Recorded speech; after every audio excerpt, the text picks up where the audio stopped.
When angry with your spouse, do you use sex as a punishment tool for him to get the point you are trying to pass? Let's try again tomorrow. Maybe tomorrow will be better. We can't be doing 50-50 if I'm earning 10,000 naira and you're earning 100,000. It doesn't make sense. Has the thought of Jackpot crossed your mind? If you could go back in time, would you still marry at the time you did? Actually, no.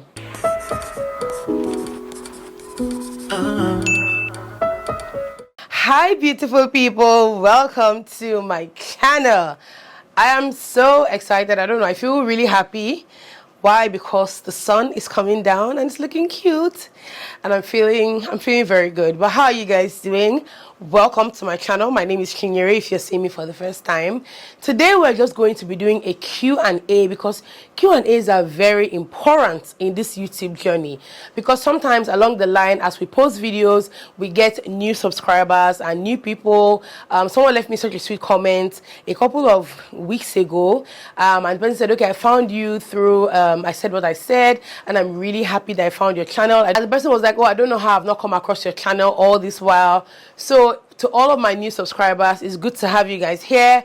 We are long overdue for a Q&A because I'm sure you're subscribed to my channel and then you're seeing vlogs and you're wondering, oh, what is this girl about? You know, I want to know a bit about her.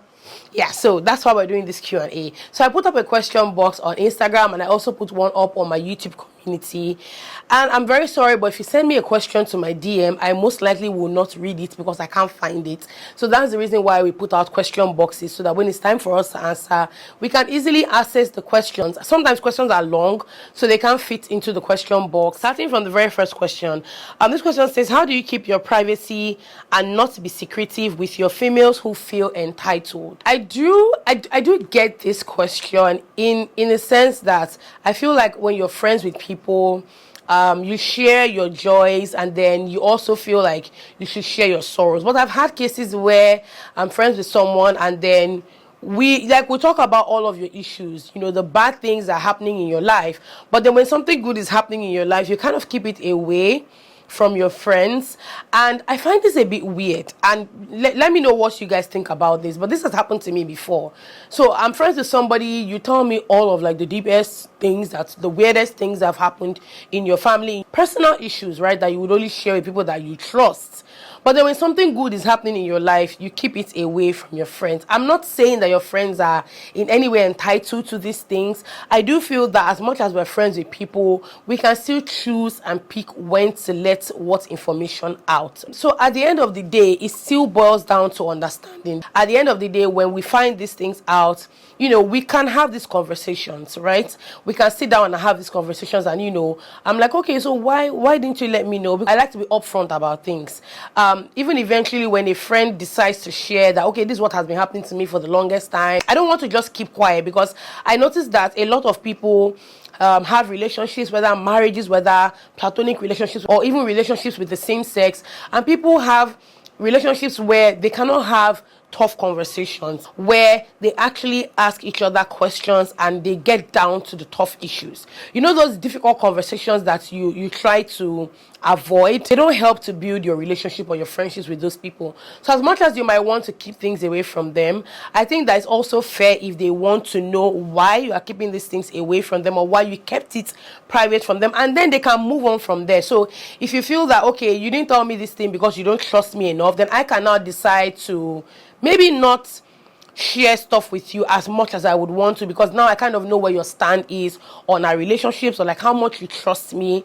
At the end of the day, like I said, the other party is not entitled to your information, but they definitely deserve a right to know why you didn't share that with them. I just think it's fair enough if you call me your friend to let me know why you didn't share that with me. Depending on personality, some people would overlook it, and for some people it might still be an issue. So I mean, that's when you now know where your friendship is headed in the long run. The second question says, how do you manage to organize your house, especially the kids' old clothes and books? I'm an 8 to 5 mother. I've shared a lot of videos and a lot of information, you know, with regards to organizing and stuff like that. I think that even as a single woman, there were times when I was overwhelmed by the things that I owned.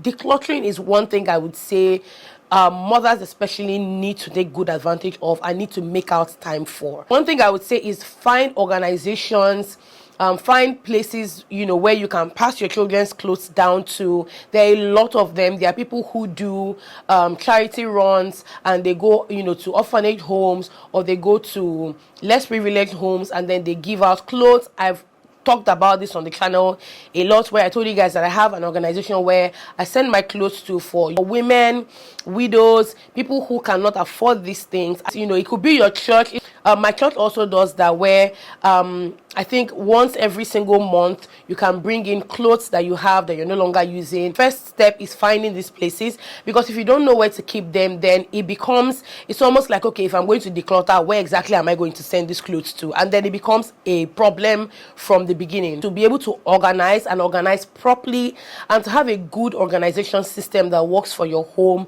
you definitely need to have space. So that's why I started with decluttering. With other things, it's a lot. Organization is such a broad topic, and I can't really address it if I don't know what it is that you're battling with. But I've shared a couple of videos on my channel that you might just want to watch, and you know, they'll be helpful to you, hopefully. Someone says, how do you know what pieces of art fit into your home? I've mentioned this before, that before I buy things in my house, I sit down and I ponder a lot. I imagine it in my head. Of course, when I'm buying things, I'm very particular about size. This is so important. I think a lot of people ignore size, so always ask for dimensions. For vendors who know what they're doing, they would always include dimensions in the details of whatever it is that they're selling. But if you don't see that, make sure that you ask for dimensions. Also, have a tape rule. If you like your house to look really cute, you need to have a tape rule. How do you know what you're buying if you cannot measure and see if it fits into the space that you're buying it for? Someone says, you're an amazing woman. I pray only good news for you forever. Amen. Thank you very much. Someone says, when angry with your spouse, do you use sex as a punishment tool for him to get the point you are trying to pass? Personally, I do not think it makes sense to use sex as a tool. The only time that you would use sex as a tool for punishment is if from the onset you've been giving it to satisfy that person alone and not yourself. And I think that is the very first, that just shows, first of all, that there's a problem. But for me, if I'm not going to, it's because I don't want to. It's because I'm not going to enjoy having sex when I'm angry, not because I'm trying to use it as a punishment. What's the point? There's no point. Let's try again tomorrow. Maybe tomorrow will be better. Thank you guys for all of the compliments. I will not bother reading them out because they are no questions, but thank you so much. Someone says, please, how do you shop for clothes for your kids, and do you do hand-me-downs? A lot of the ball dresses or pretty princess dresses that we have, people actually bought them for my girls as gifts. So I don't buy a lot of clothes. But when it comes to home clothes, I thrift clothes. If I find clothes online that I like, I will definitely buy. But for the most part, I thrift clothes because my children, they go through clothes very, very quickly, especially Ella and Victoria. They grow out of their clothes very, very quickly. Also because Ella passes down to Victoria. So most times Victoria has a lot of clothes, but it's not the same for Ella, because between Ella and Grace, there is an almost 5-year gap. So Grace's clothes don't fit Ella immediately until after some time.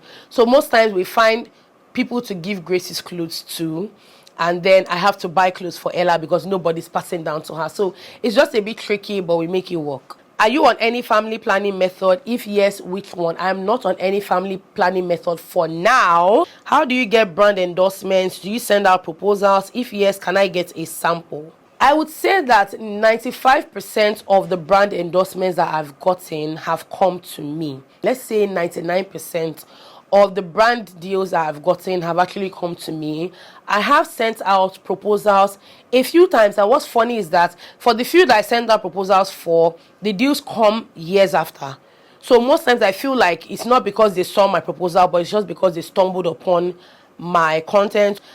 Because I think maybe two brands that I have sent proposals to that I eventually worked with, I worked with them 1 or 2 years after I sent out proposals. So I don't know if the proposals had a hand in that. I can't send you a sample because I just think you can come up with yours, right? It's just really trying to sell yourself. That's really what it is. Everybody's proposal should be unique to them.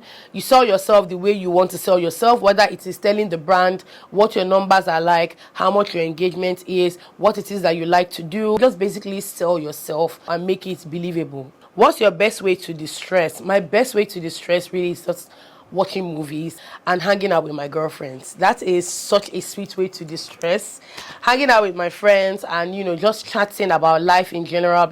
I enjoy watching TV, so that's also a way that I distress. Definitely being away from my children helps me to distress. So even if it's 1 hour, 2 hours, 3 hours, I'm good. I'm looking forward to relocating. Please, I'm confused on the business I can do from home. I need your assistance. I'm 25 years old and a female. I need some advice because Lagos is not just working for me. Okay, so she's looking forward to relocating to Benin Republic and she wants to know what business she can do from home. So please, if you guys have any business ideas, please let her know in the comments. Thank you very much. What qualities do you look out for in a new friend? I like women that are particular about self-care.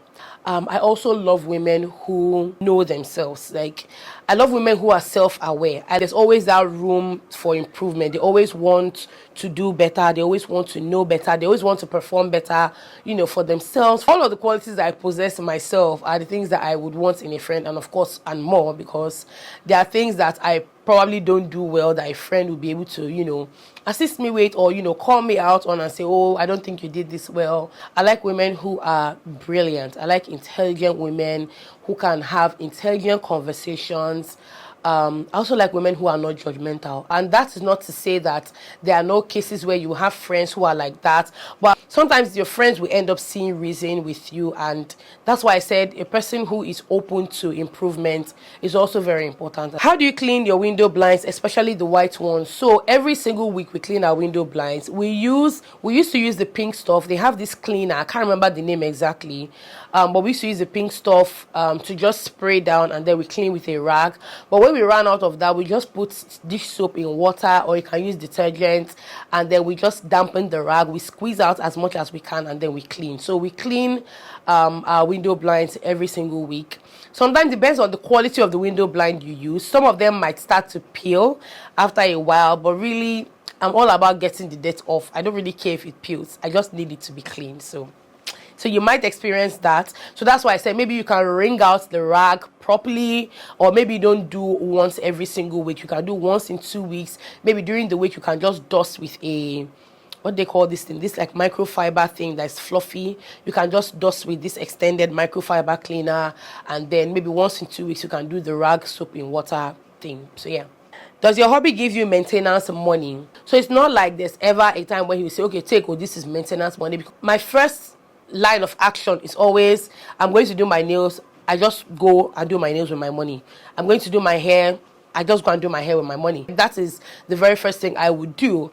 But of course, if there's money with me, I can take from the money and say, oh, I took money from here.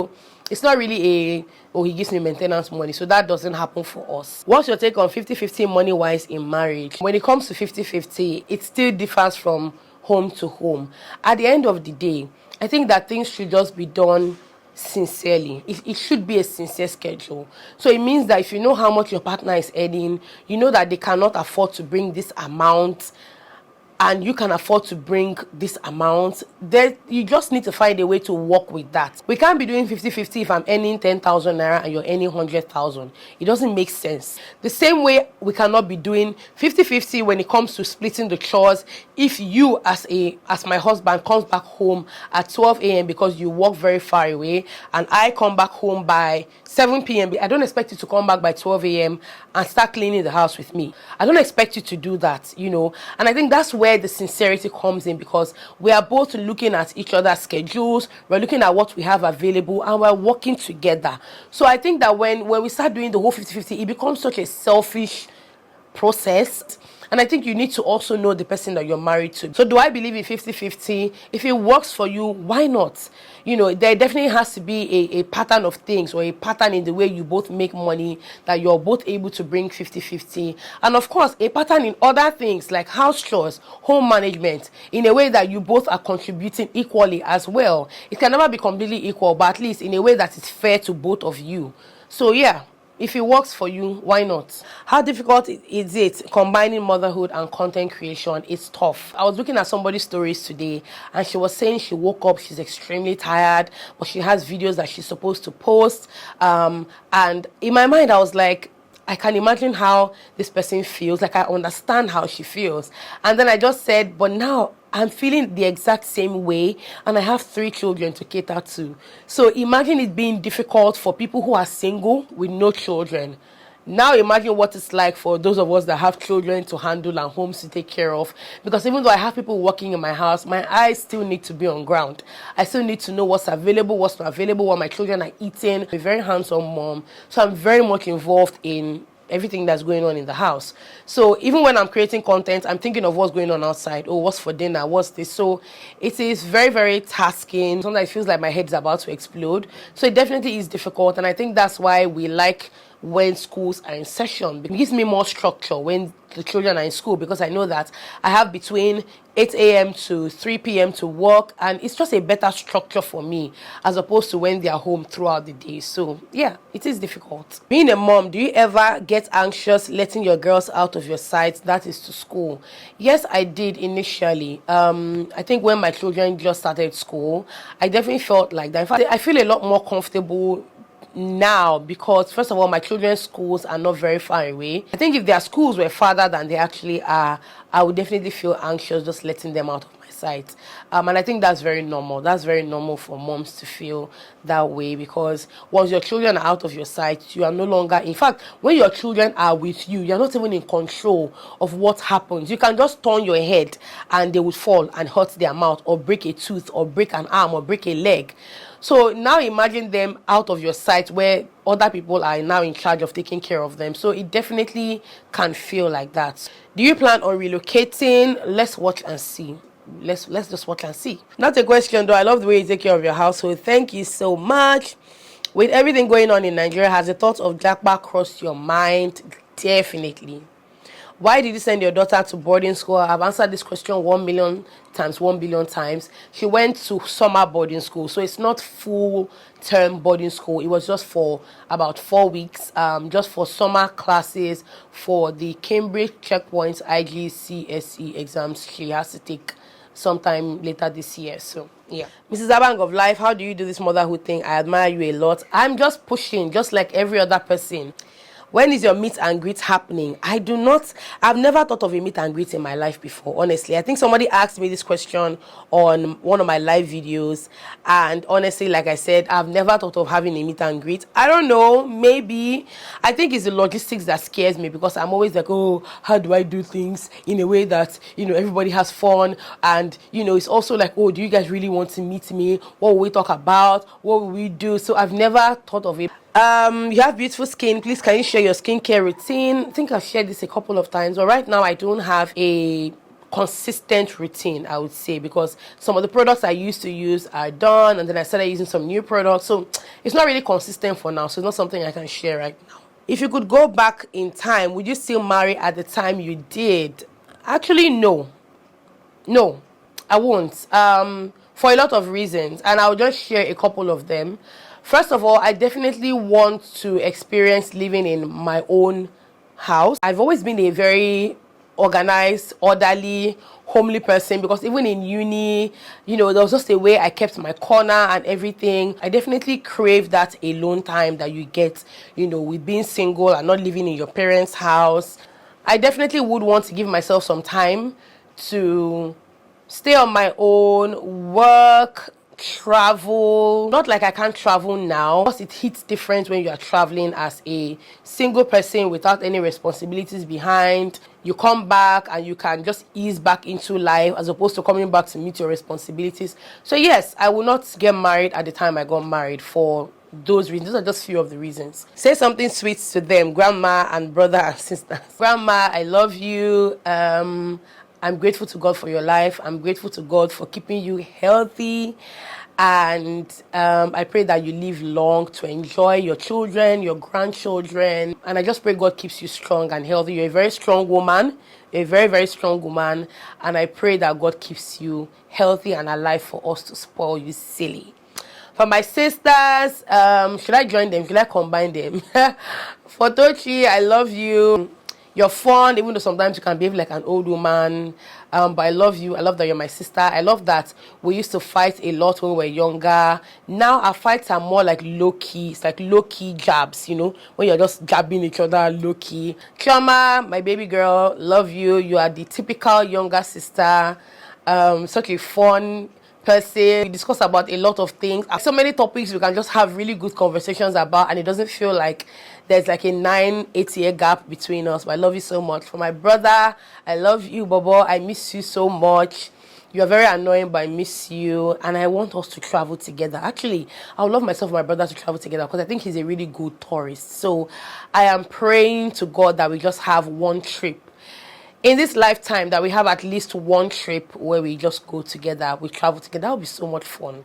How do you make money as a housewife? I mean, I make money from YouTube, I make money from Instagram, and then I do some small things on the side that's, you know, some like small private work on the side. I pray that I can expand, you know, into so many other things. But it's not even just praying to be able to expand, it's also praying to be able to handle these things and handle them well, because running businesses by yourself is so much. Trying to make money, especially as a creative, is a lot. What do you see yourself doing in 5 years? Still YouTube. I've talked to my husband about this, where I said I don't see myself in a couple of years, you know, taking my camera around and saying, hi guys, welcome to my channel. Not because I think it's an age specific job or anything, but I think it's just me thinking of where I want to be. And for me, sometimes I crave that quiet. I crave that not be out there, just be behind the scenes and watch other people and not want other people to watch me. You know, sometimes I'm just in that headspace,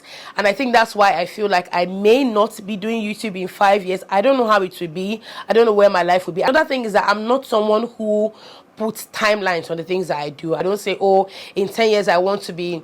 I think that was me maybe years ago, maybe when I was still in secondary school or still a very young girl. But right now, I will just move according to how life takes me. I definitely have goals. We just see how life goes. We see where life takes us. Please share your experience with potty training. What age to start tips? When I see posts about potty training, I have no freaking idea. I don't know how you people make it a thing where you say, okay, by 2 years old, my baby should. I will see. I freestyled it. I just knew at some point that I was tired of buying diaper. I'm like, okay, you are 3 years or you are 2 years plus. Okay, I think you're not supposed to be wearing diaper at this time. So let's just start. So in the afternoon, let's be taking her to wee. In fact, I can do it for 2 days. And on the third day, I'm tired of it. And then we just wear diaper for the next 2 weeks. And then we were just winging it. You might have to check another mommy for that. I'm sorry. Have you ever been served breakfast? Actually, no. I've never been served breakfast, but I have served breakfast a couple of times. Respectfully, quietly, without drama, kind of breakfast. Hi sis, how do you deal with keeping your feelings and mind in check as an individual? I came across what they call the feelings wheel. It helps you to identify what you're feeling anytime you're feeling triggered by something. You can check it out. The feelings wheel, I think it might help you that way. So there's an acronym called RAIN. So R stands for recognizing the feeling that you're experiencing. A stands for allowing the feeling to just be there. It will pass just like rain. I stands for investigate the feeling with kindness. How does it feel in your body? And then N is non-identification. This emotion is not who you are. The feeling will go away. You don't have to hang on to it. Most times we jump into conclusion when we're feeling a certain way, and it can make us react wrongly. So I think most times we have to really learn how to dissect how we're feeling, starting from identifying it and then knowing if we want that feeling to just stay there, if it's going to pass, or if it's something that we need to deal with. It could even be past trauma that is coming up. So it's a lot, and I do see the need for therapy, because I feel like there are a lot of things that I want to unload and just understand. There's so much that we have to understand about life and you know, us as individuals and human beings, and just life in general, that I think that having someone else's insight into someone else's professional experience would help us too. So yeah, maybe look into the feelings wheel and see if that will help you. I hope it helps you. What's the secret of your kitchen because it's always looking beautiful? The secret of my kitchen looking beautiful is maintenance, hard work. What else? Carefulness. You guys know that I have wallpaper in my kitchen, so we have to be very careful, you know, on a day-to-day basis. And then we maintain, meaning that we clean on a regular basis. It takes a lot of hard work because you got to put in the work. What advice do you have for a first-time mom trying to find balance? I just want to tell you that it is a struggle for many mothers. You're not alone. Find communities, find resources, find people who are going through the same thing with you. When I was a mom, as a first-time mom, I didn't take advantage of the resources and the communities that can actually help new moms. And so I was just winging everything by myself. I was going on Google a lot. But now we have groups that you can join where you can actually talk about how you feel. You can see you can read through people's experiences. But there's nothing like balance. I would say there's nothing like balance. It's a constant struggle to find yourself, you know, to get used to your life now that you have a child, to adjust your life around a newborn baby. It is a lot. So I don't think you're going to find balance. I think you just have to find a way to deal with them and to kind of intertwine everything, you know. One thing I would say is that it's definitely a phase that passes. So don't go through the experience feeling that it's going to last forever. Sometimes it can feel like that, but it will not last forever. Well, maybe it doesn't get better, but you know, the challenges change. So the one thing that you're feeling now, you might not feel it later, but you might start to feel something else. And then with time, it just kind of changes. When are we getting another episode of Pranking Mr. Abank? I don't know if you guys are going to be getting any of that. I do have one particular prank that I have in mind, but it's going to take a lot of planning and strategizing to be able to do that. How do you juggle working and being an intentional parent to your gorgeous kids? I try my best, really. I can't tell you guys there's anything I do. I really try my best. And sometimes as a mother, you feel like your best is not good enough. And I think it's very normal to feel that. But like I said, there's always a brand new day to try better. If you think you didn't do better today, maybe try better tomorrow. I think that once you are thinking, okay, am I being intentional enough? Am I being a good enough parent? That is a sign to show that you want to do better. So, you know, the room is open for you to do better. There's always an opening for you to do better than, you know, you think you did. So yeah. What's the dimension of your Apple Watch? I love the way it sits on your hand. My Apple Watch is a 45mm. I love big watches, so there's no way I would own a 40 or 42 or what are all those numbers. So mine is a 45mm Apple Watch. Do you still do one-on-one content creation classes? I'm very interested in taking a class with you. Yes, I do. Please send me an email at workwithchinyereabank@gmail.com or just send me an Instagram message and I would hit you up with the details. When will you all jackpot is my question. We shall see. Please, do you have a cleaning schedule? Yes, I do have a cleaning schedule. I don't think I can survive without having a schedule. Even Ade, who is my housekeeper stroke nanny, on Mondays we clean our window nets, so all of the nets in the house get cleaned every single Monday. Except we are so busy on Monday, maybe we do like bulk cooking, then we might not clean on Monday, but it will be done on Tuesday. On Wednesdays we wash, we do laundry. And why I put laundry on Wednesdays is because she doesn't come on the weekend. So my plan is hopefully we wash on Wednesday and the clothes can dry between Wednesday, Thursday, and she can fold, because folding is a lot. So we don't want to leave the folding for weekend. So I put it used to be on Thursdays, but then I noticed that sometimes we wash on Thursdays and the clothes don't dry on Friday, or maybe it rains and the clothes can't dry on Friday. Then we're left to fold the clothes by ourselves on the weekend. So I moved it to Wednesday because definitely if we wash on Wednesdays, by Friday the clothes are dry. We wash all of our foot mats and our carpets on Thursdays. So yes, we have a cleaning schedule. We definitely thrive off a cleaning schedule in this home. Can you please share a meal timetable? I do not have a meal timetable, but I do have CCME's meal planned. I think I have one or two of them.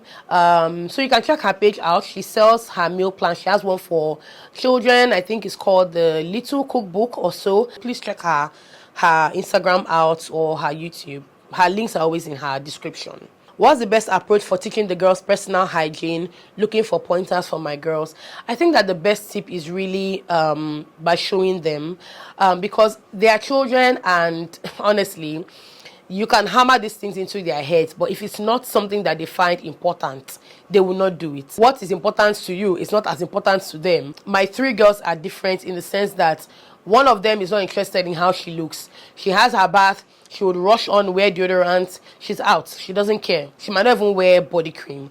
But then I have another daughter who is interested in making sure that her body is moisturized. She would even ask me, oh mommy, you're always looking so moisturized. And I have another child who makes sure that she wears her body mist or body spray. She smells good. Her hair is oiled. I'm sorry, you guys, the sun is sunning. You have to teach them, of course, but I think one of the best things that you can do is showing them how you do it, because that's one thing that they will not forget. As much as you might think that it might not make much of an impact now, it does make a huge impact, because there's some things that my girls will tell me or that my girls will do right now that I realize that they have watched from when they were way younger. Like now, my girls will come to tell me good night and they're smelling so good, and I'm like, why? What's going on? Did you spray yourself? And they're like, oh mommy, but you wear body spray when you're going to bed, you wear body mist when you're going to bed, you wear lip balm when you're going to bed. And my girls will come with their lips shiny to tell me good night, and I'm like, because I bought them lip balms. And they're like, oh mommy, but you wear lip balms when you're going to sleep. So I think the best approach most times, of course, when you teach them, you also have to be that example that they can see, and that way, even if they're not as good, or even if they don't follow through as much as you want them to right now, in the future they can always reconnect to what it is that you did, and of course they will do it. So I hope that helps. I've just answered the questions on Instagram, and I'm not even done with the Instagram questions. I will try and do a second question and answer. So I've not answered any of the questions that came on my YouTube community, and I'm so sorry because this video is already getting too long. But thank you guys so much for watching. Thank you so much to everybody that sent in questions. Please leave suggestions in the comments for any of the things I mentioned, and also for the lady who needs help with something to do when she moves to Benin Republic. I think it's Benin, right? So thank you guys so much for watching. I will see you in my next video. Bye.